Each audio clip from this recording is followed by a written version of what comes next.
Thank you, Mr. Chairman, members of the council. I'll speak low because I want to be right tonight. You know, we've heard a lot of discussion today, and I'm going to be as brief as I can. I'm not going to be a rhetoric on everything. You've heard this, and I know you're all as tired as I am of this whole issue.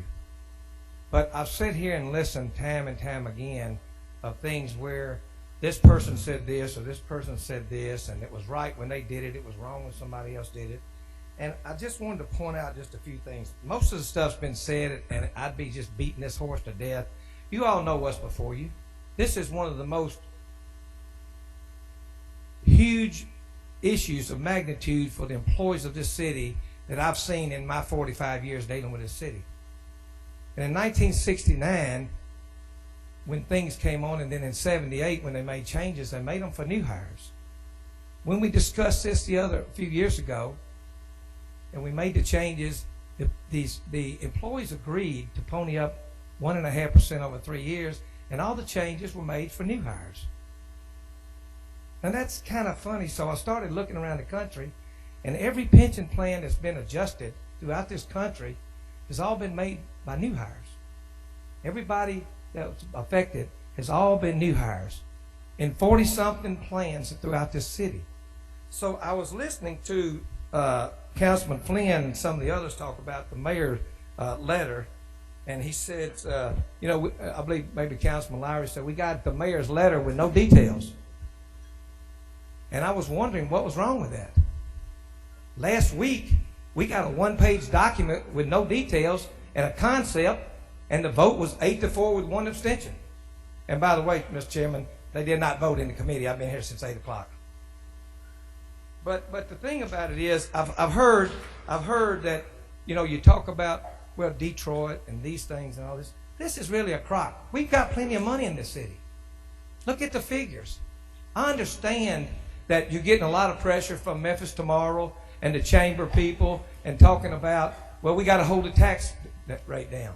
Well, we're still basically operating at a 316 tax rate. No matter who wants to, I check with the state, and I know I'll get arguments from some of my friends.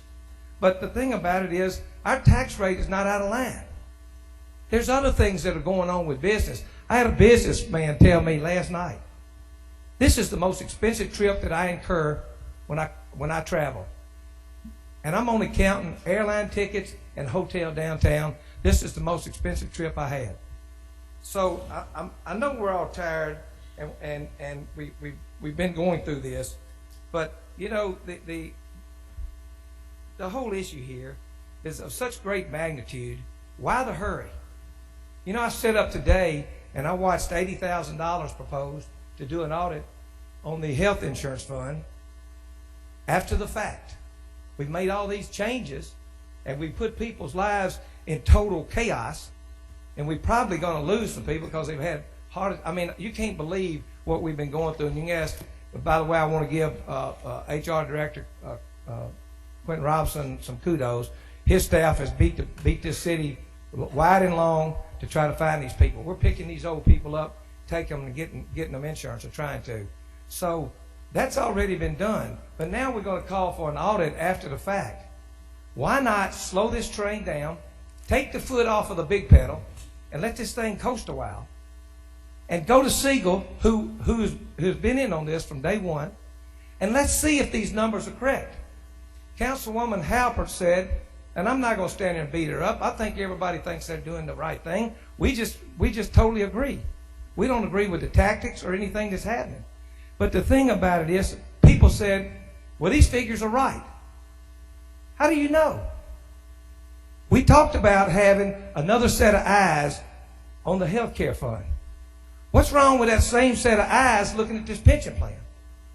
What's wrong with the same set of eyes saying that these savings are real? I submit to you today that our organization does not think that these savings are what is stated on this document. Now, most of you all got it late Friday night. I got it Saturday morning, and I want to thank Councilman Conrad for making sure I got it. The bottom line here is, think about this. This is one of the most impacting issues on anybody in this city that's employed by this city. And you got the document late Friday night. I'll submit that none of you read it at best case scenario till Saturday. I'll submit that nobody on this committee here has read the Blackwell case from front to back. I'll submit that nobody has read the state law. You ask Attorney Wade what he thinks, and he does all the reading. But the thing about it is, why are we in a hurry? This is not going anywhere. You've heard that this pension fund is in excellent shape. Why don't we step back and authorize Siegel to look at these figures, and let's see if they're right. I will submit to you that these figures are not going to be near the savings, because it's almost mathematically impossible to save this much money by changing over here unless you don't count what you're doing over here. You've got to marry these two. All of this money is being spent for two systems. So you got to count all of that. And you heard Siegel talk about making people whole and so forth and so on. So all I'm asking is simple. I'm not asking you to believe in the unions. I'm not asking you to believe in the employees.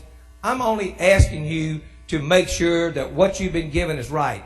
If you can't trust this administration, the figures they're giving you in the health care, how on God's earth can you trust them in this pension fund?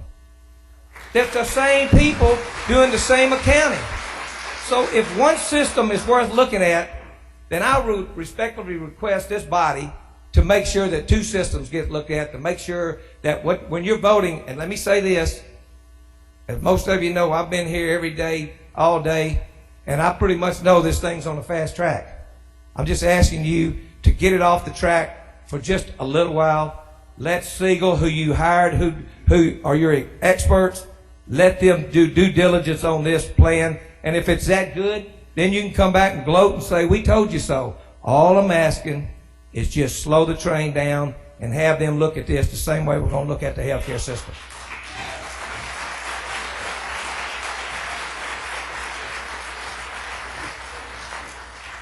Maria Phelps.